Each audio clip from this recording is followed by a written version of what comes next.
Hello and welcome to this episode of Let's Talk Finance on AAU TV, the voice of higher education in Africa. Let's Talk Finance is brought to you by the Association of African Universities, Accra, Ghana, and I'm your host, Ajaman Otredako.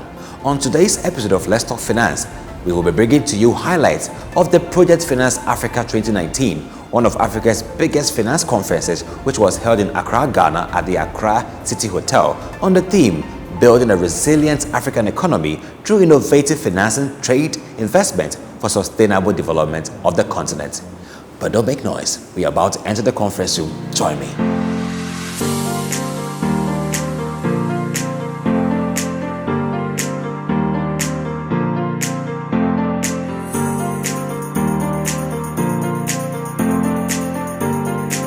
As part of the proceedings, the conference treated land acquisition and investment as a major factor of production.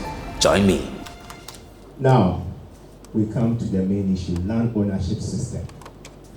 Who owns what, and under what arrangements are the land ownership managed? And then what are the mechanisms or practices for transfer of land from one person to another? In Ghana, we have two main types of lands by classification. We have the public lands and then the private lands. Now, under the public lands, we have the state lands and then the vested lands. State lands are those acquired by the government under law and by law, and compensation paid to the appropriate owners. So if the government acquires your land by law, then you as a landowner, you are entitled to submit your claim for compensation. Usually this compensation delays because there are rival claimants among owners. So when it happens like that, government has taken the land, they pay the money to escrow account until you settle your differences, then you go for the money. Then the vested land, now we don't vest, but in the past. The land is owned by a community, all right. But for one or two reasons, government takes over the legal ownership of the land. And then what we call the equitable interest in the land vests in the traditional owners. So what happens is that it's the government that has the mandate, the authority to allocate the land. Then the proceeds of the land, part of it is given to the customary owners. So what is happening here is like the two women who were claiming ownership over the child, and King Solomon decided to intervene and judge. So in the past, whenever there are differences between two communities or towns or traditional authorities, government decides to take the land and then say, look, if this is what you do, then I'm taking custody. I will manage it. It was also done for purposes of development during the colonial era. So we still have vested lands which the state manages on behalf of the traditional owners. We have some virtually in all the regions. Then we move to the private lands, which forms over 80%. The writers tell us that it is 20 and 80%, but on the ground, less than 20% of the land belongs to the state, and above 80 belongs to the private owners. Now, who do we mean by the private owners? These are what others will refer to as customary land owners. We have the stool and skin, depending. In the north, the chiefs sit on animal skins. In the southern part, our chiefs sit on stools. That is why we have stool land and skin land. Maybe for our international partners, in Britain, because the queen sits on the throne, so they call it crown land. Then you move to some areas, you have 2, 3, 4 or more families coming together to own the land. So we call that one clan land. Then in some instances, we have families owned land. And then we have individuals who also have acquired large tracts of land, thousands of hectares, and registered in their name. So this is the land ownership system we have in the country. So as an investor, One of your critical factors of production is land. And land is unique among all the other factors of production. Capital is mobile. Labor is mobile. Technology is mobile, but land is fixed. And it is the factor that provides space for all investment. So land is unique. So when you want to acquire a land, it's good you know the ownership system and who to go to and to acquire the land. The next item was a focused question and answer session between the presenters and the participants on the means of identifying viable projects and funds to facilitate these projects. Hello, Reverend Kusi. I want to know which high-value crops that have great export potential that you think if we go into, we can make some money. We can make good money here.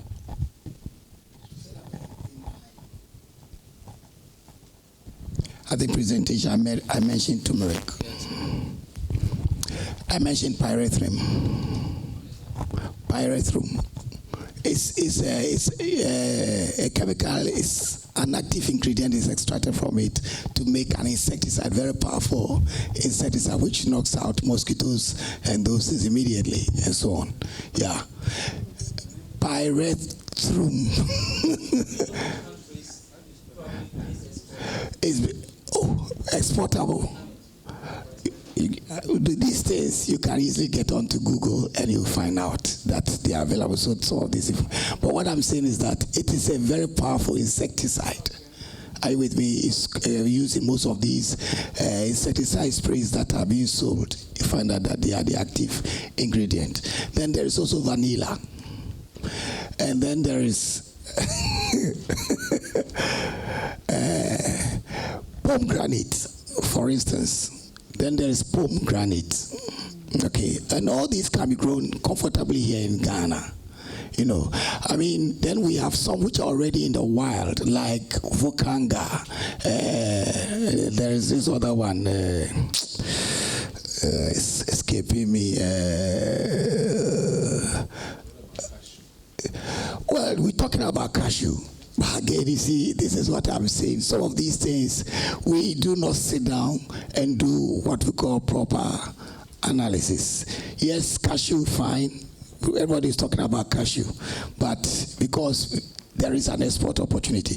But what I'm saying is that how do you get the highest net benefit from your production? These are some of the things that should drive our approach to our economic development. And it shouldn't be a fad. Oh, everybody is talking about cashew, so I'm going to cashew. Have we subjected it to proper social, cultural, technical feasibility? You know, this is the point I'm making. I mean, those of you who were born during the tail end of a Champon regime, there was a talk about rabbit rearing. So everybody went into rabbit rearing. Then we moved into fish farming. And now where are they? Just about the 2000s, people were talking about sunflower. So then before that, there was citronella. You see, we need to sit down. I mean, and subject these things to proper economic analysis. And I'm saying that there are tools for doing these things. So we shouldn't just rush because everybody is doing it. Because again, with due respect, in our part of the world, we tend to be copycats. Because everybody is doing it, we also want to do it. But listen, now, if you really want to invest, sit down, do proper analysis, find out where the markets are and all those things. Before you even go into it, the problem with sunflower is that they couldn't get a market for it. You see, so but the markets are there. Even the market is there. So we need to sit down. This is what I'm saying. That government agencies should be able to provide it. It is their responsibility to look for these, even the markets for you, so that you know that. You know, and some of them, they even need to help you negotiate. They need to help you negotiate. That's why I'm saying that with the SMEs, it's more of hand-holding. Even the negotiation process, they may need assistance to be able to negotiate with the buyer. And so I had, again, an example in Emprotech, where somebody was asked to, the people wanted honey. And he got the honey all right, which was not adulterated. But you see, cultural practice. Ghana, when people are buying honey, they want to see some bee, wings and so in it. So he actually put some of those things in there, and he got there. They said it was full of debris, and they refused to take it. He had to bring it back at his own cost. So all I'm saying is that we need to understand how the international market operates and all these things. But as for the high value crops, there are so many of them. Later we can talk, but there are so many of them. Yeah, but I've just given you some of them. Thank you. My name is Ajimano Chodako, and I'm from the Association of African Universities Television. And my question is about finance. Sustaining finance in the SME. The current trends nowadays is that we haven't so many of our microfinances and savings and loans having their licenses been revoked. This morning, 53 are gone. And this is the basic backbone for these SMEs. The banks only support when you are at your maturity stage. By introduction stage, you have to go through these microfinances and savings and loans. What is your advice, Reverend Kusi, on how we can sustain SMEs in these crises? Or else we don't even have one at all. What should we do? You did mention that all the laws for our lands in Ghana are being consolidated into a single law. And when that happens, it means that the state will own all the lands. Is that what it means? So then what's going to happen? We'll still have the private and public ownerships? Okay. MFIs, they have a critical role to play. But listen carefully. You see, when we're talking about business, there is something we call a business, which actually involves mobilizing the factors of production, involves managing these factors of production, and to create wealth. Then there is also an aspect of business which just generates income.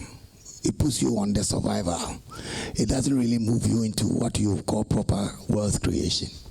And that is a segment of the market the MFIs try to look at. Because let's face it, most of the MFIs were not charging less than, even when we were complaining about bank interest rates being high, many of them were charging 30% or more, some 48%, even as far as 60%. Now, simple economics, which investment can give you a return of 60%? It's not sustainable. But somehow, they serve a segment of the market who quickly need money, maybe to do certain things. But if you're really talking about investing in land, in machinery, you don't go to an MFI. That is not where you go. The only viable option is what? The banks. But if you need something to buy some, let's say plantain, fry it and sell, and you quickly, quickly turn it over and make some money, then you can go to an MFI. But at the end of the day, basically, if you sit down rationally, you realize that you are actually working for the MFI, because all the money you're making, you're going to use it to service that debt. So you find out that people who go to MFIs, at the end of the day, they don't really become wealthy in the real sense of what? The word. They manage to survive, yes, but they don't really create wealth. But now that they have been moved out of the system, it's unfortunate, because they were catering to a segment of the market. And where did we get to where we are? Bank of Ghana had the responsibility to monitor, make sure they report, and you don't wait for them to get to that point before you come in and close them down. Look, take a small country like Belgium in the EU. It is one of the smallest countries in the EU. What is the population? Just 13 million. What is the population of Ghana? We are about getting close to 30. What is the GDP of Belgium? It is more than the GDP of the total sub-Saharan Africa. Because if people sit down and think, in Belgium, it is like a welfare state. They know that if an MSME fails, government has to take care of what? The workers and all those who have been through now. So they even have a proactive system where they make sure that they are monitoring every SME closely to ensure that you don't fail. And this is how they've gotten to where they are, that 13 people can produce enough to, which is more than the whole of sub-Saharan Africa put together. We need to sit down, and this is the point I'm making. We need to think through things and understand how things work, and then begin to do it, not just do them because people are doing it. How come we have so many microfinance institutions? How do you monitor them even effectively? But it was like anything goes. People just get up, and everybody was rushing into microfinance. If you like, that was the craze. And I said, Ghana, we are copycats. So everybody was going to microfinance. People were just setting up microfinances, which were not strong enough. And this is where we found ourselves where we are. So again, we need to sit down. Institutions that have been paid with taxpayers' money should sit down and do their work, so that nobody at the end of the day suffers. That is all. Things can work. Let's make them work. Reverend, I think that's an aspect of his question. He sought to find out, from your expertise, now that those MFSRs are no longer, those business people who are relying on them, what should they do? Where should they go? Your advice? Well, if they suppose, clean up works, we believe we're going to get what? A stronger, financial sector. And I believe once there is a demand, there will always be what? A supply. In the meantime, a gap has been created, but still there are some MFIs which are operating. Not about 2 months ago, I actually had to give money to a lady. Nobody should put anything to it. She needed to pay some money, and I led her to an MFI. She came back and told me they took her car and everything as what? Security. The car was more than the money they were giving her, and all those things. But she went through all this, and at the end of the day, she can say even the interest they were charging was too high for this. So the next time the same thing came, she can say, please, if you have the money, you give it to me yourself and let me go and do it, because I can't go that route again. So they are there. But you see, let's again, how do we make sure that people who even patronize these MFIs at the end of the day are also in a position to really make some money for themselves? What can be done immediately? I'll be frank with you, I don't know. But I know that some MFIs were strong enough, they were financing. It means that space has been created. Now the competition has been reduced. The weeds have been, cleared. So people can still go to these MFIs. And if your project or whatever you want to do is viable, I'm sure they will finance you. So I don't think they are going to suffer as they should. Other than that, other systems may come in. Before MFIs, they were going to money lenders. So what we do, it's possible some of them may go back to money lenders. As I told you, I had to give my money to somebody. I didn't charge any interest anyway. I just wanted to help her out. But this is how things are. And people look at different sources of finance. Now they may fall on family members and all those things. And it's reasonable to fall on a family member. If you really need money to do a project and you can't get it anywhere, go to friends and relatives. These are all sources of what? Finance we advise people to look at. And they tend to be what? Cheaper. So these are some of the things, but nature abhors a vacuum. So if a vacuum is created, you can be sure that it won't be long. There will be ways to fill it. Okay. So for now, this is what I can tell you. But as to the approach, I have my own reservations. Thank you. As to the approach, I have my own reservations. Thank you. After the session, we had the opportunity to interview one of the presenters and the organizers about their remarks about the conference session. Knowledge, the value of the knowledge you are going to gain. You are investing 2,500 and I'm using the word investing, to get a knowledge which can help you access bigger finance, to move your business to another level. And look, they are not here because people had too much, 2,000. But in some places, people even go and borrow and come and get the information because he knows at the end of the day, the benefit will far outweigh the cost that you have to put in. That out of the completion of this conference, some of these things has to be ironed. Sometimes, to meet the current trend, what is needed is a knowledge gap. When that knowledge gap is addressed, people begin to function in a certain way. and it enables the whole system to grow. We are spurring a whole continental industrial revolution. That is the first aspect. And that could not work, as you know, when you discuss with the former expert and the speaker on the SMEs indicated. What we need is making sure that available knowledge are formulated. So currently he raised issues that there are certain governmental policies that need to be out there. Now, how many even SMEs who are setting up even thinks about going to see the government and get certain policy guidelines? These are some of the things we call them, they are causing dysfunctional performance of some of our industries. So out of the conference is to put out there those ignorances to be closed. Is to be able to put out there the do's and don'ts, the steps. Because one of the very bigger worries, when you are ignorant about things, the risk level and the cost is very high. So when I now know that I am to move in this direction and I'm to follow step 1, 2, 3, and I will get that result, it cuts my cost down and it removes risk. This project that I'm participating, or this program that I'm participating, is very good program that I don't know whether the government should come in to support it. Because you see, anything that government comes in to support it, you know, it has a backbone. So right now, I'm appealing to the government.